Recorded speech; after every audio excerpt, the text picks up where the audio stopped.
All right, what's up, everybody? We just finished UFC Fight Night, Cannonier versus Rodriguez, and I'm going to be talking about the card. Just a recap of the fights that happened. I know I didn't release a prediction video for this fight. I've been really busy. I didn't release a reaction or a prediction for UFC 312, so I might rant about it um, at the end of the video, but or um, make it another video. But I might not. The hype around it is pretty dead right now.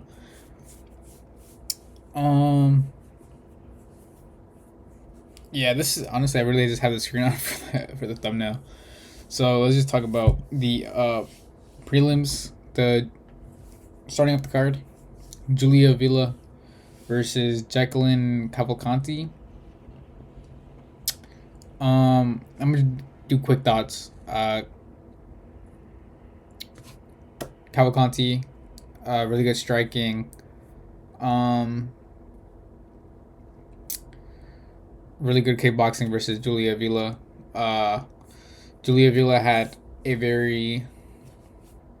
It was kind of sad to see. It was like bittersweet for her to like to see her retire to be a mom. Like I didn't know her before this, but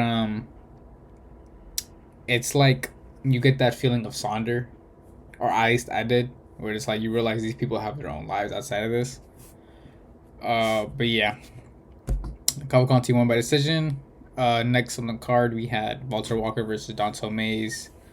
I wasn't paying too much attention to this fight up until I saw him. Up until I saw Walker get the takedown, and then they ended up in the heel hook position, and then I saw him get the heel hook. I did have Walker winning this fight though. I made the prediction solely based off of the clip of Donto Mays versus Cyril Gahn, where he's just like sloppily just spinning around and doing shit like that, like doing like spinning kicks and stuff.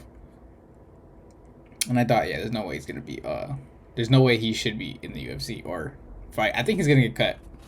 I think they had him top 15 just to be able to push somebody up like Walter, and he's about to get cut. I guarantee you on Tuesday he gets cut.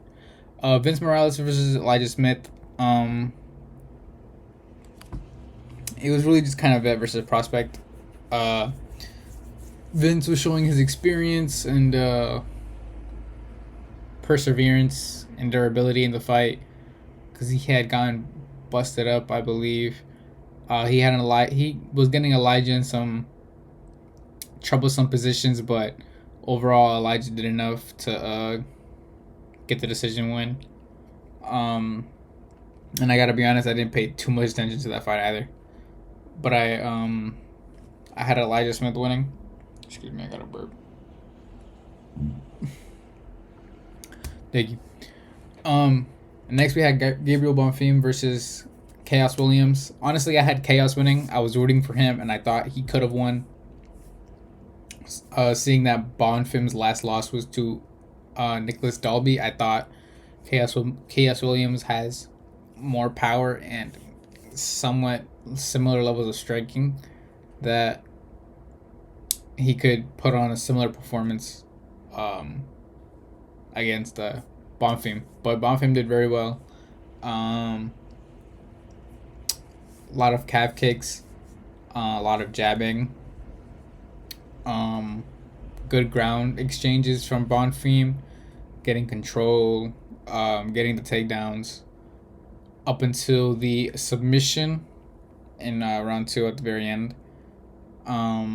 It's like to see Cass Williams get put out like that, but it's alright. He fights once a year. I don't think he cares too much about fighting. I think it's like a side thing for him, which is fine. You know, you can be good and not necessarily have to be a champ. But I don't know. I really just wanted Chaos Williams to win. I had him on the parlay. This next fight, this is one of the fights I was excited for. Rafael Esteban versus Jesus Aguilar. I had Aguilar winning just because Estevam, his resume didn't show enough quality besides the Charles Johnson that was, you know, on a losing streak at the time.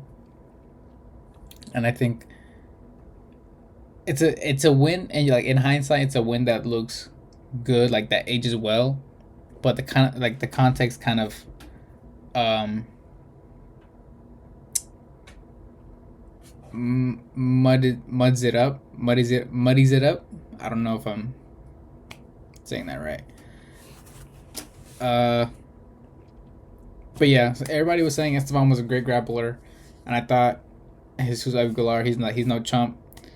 He has power, knocking out Shannon Ross, but you know Shannon Ross got knocked out a lot. But regardless, he still does have decent power. But watching the fight, I thought Aguilar's ego got a bit too much in the way. He kept trying to take the fight to the ground, to try, I guess, to prove that he was a solid grappler, and he's very crafty. He was doing very well in scrambling exchanges and stuff, and fighting in the pocket. But I think he gave up. He gave up a lot of opportunities to finish the fight in the third round as Esteban was getting more tired.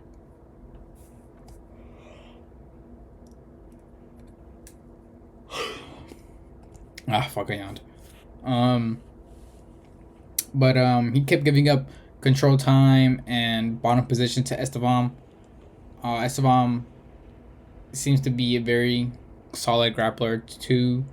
I think this puts him in a position now, especially with beating Aguilar, who was on a 3-fight win streak. This puts him in a position to where one or two more fights and he's gonna probably be fighting for a ring spot. And I think they're gonna push him in that direction. I think, especially if Charles Johnson wins his next fight. I think if he wins or lose, they'd probably want to put him against. Actually, no. Wait, sorry. That was retarded, because they're not gonna do rematches for that. Shit. Honestly, I don't know. I think they're just gonna try and build him up, see if he's more active this time around, and see where that gets him. But yeah, really sucks. I wanted Aguilar to win. I had him on the parlay too. There was some opportunities where he could have got the guillotine, but you know, it is what it is. I did not watch this fight, and losing to Angela Hill in 2025, you're cooked. So Ketlin Souza, I don't even know. We're just go back to jiu-jitsu, man. Yeah, that's even where she came from. Jose Delgado, first round KO. I didn't even know this. I didn't see this fight either. I was outside. Yeah. Moving on to the mid card. Let me see. Rodolfo Vieira versus Andre Prochowski. I saw this. It was pretty slow. It was pretty bland. Not too interested to really talk about it. Pretty mundane decision win. Oh, what the fuck? I did not see this. Nazim Sadikov knocked out Ismail Bonfim. I did not see that coming. I have to look up this clip later. Wow. Yeah, honestly, I didn't really pay too much attention to this card. Edmund Shabazian, I saw this. I was kind of upset because I wanted to put him on my parlay. For a separate one after I had already lost. I wanted to bet again, so I wanted to put Shabazian by KO, and I think I wanted to put Bonfim by submission, but obviously that wasn't gonna hit. Seeing Yusuf Zalal versus Calvin Kattar, another pretty mundane decision. There were some ooh-ah moments, but nothing too crazy.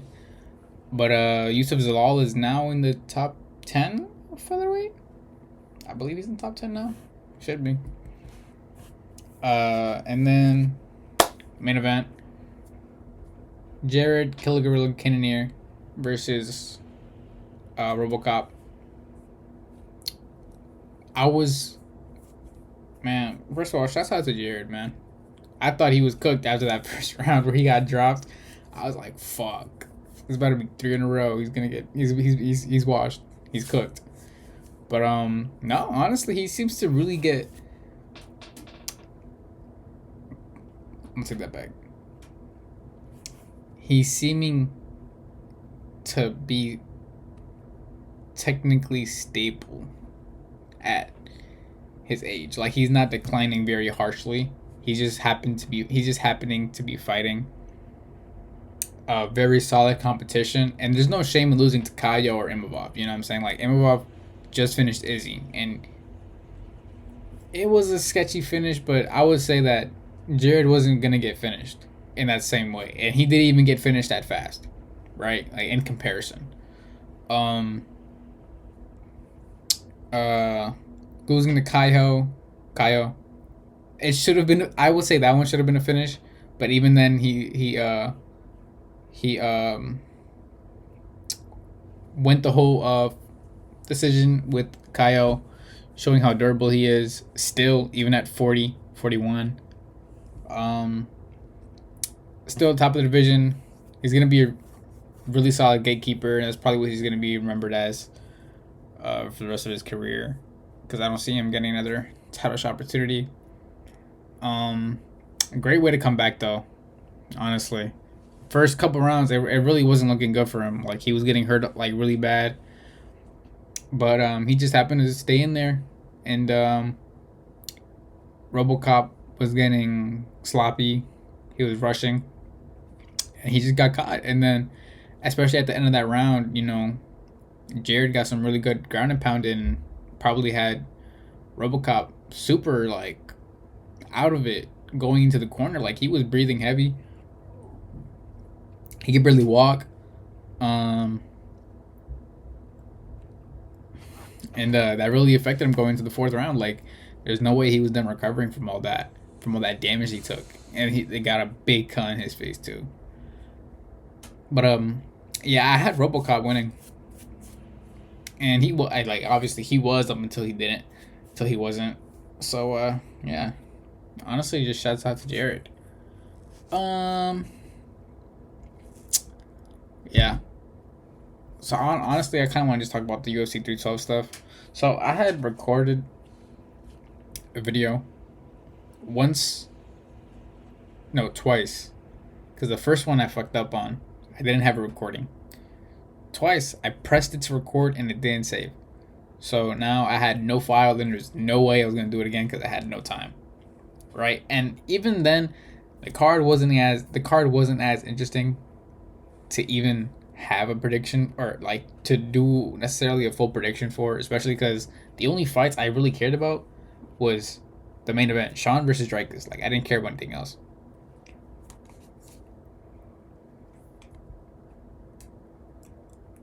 Fucking Christ, I keep yawning. But yeah, 312. Let me see. What do I remember from 312? Teixeira knocking out Junior Tafa. God damn, that card was trash, bro. I can't remember shit from that card. Oh yeah, Dreykus 50-45ing Sean Strickland, him breaking his nose. Bro, I had no link. I didn't buy pay-per-view to watch the card. So what I had to do was I had to hop on MMA Guru's fucking YouTube live stream and get the step-by-step fucking radio, like 1970s soccer boxing match radio type vibe, just to keep up with what was going on. But it seemed like I can't even tell you what happened with my eyes, bro. I didn't see most of it, or I didn't see the main card. But it seemed like the general consensus was there's no decision robbery. It was very clear this time that Dreykus was the winner.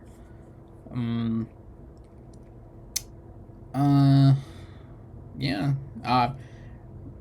See, look, I probably would have had more to talk about now if Robocop had won, because then that puts him into the title contention conversation, where like if he gets lucky enough and everybody's injured, he can get a title shot, or the people were gonna draw the mock-ups and the fantasy matchups of Dreykus and Robocop. No matter if he won, like that would probably be all over the feed right now. Like, how does Robocop do versus Dreykus?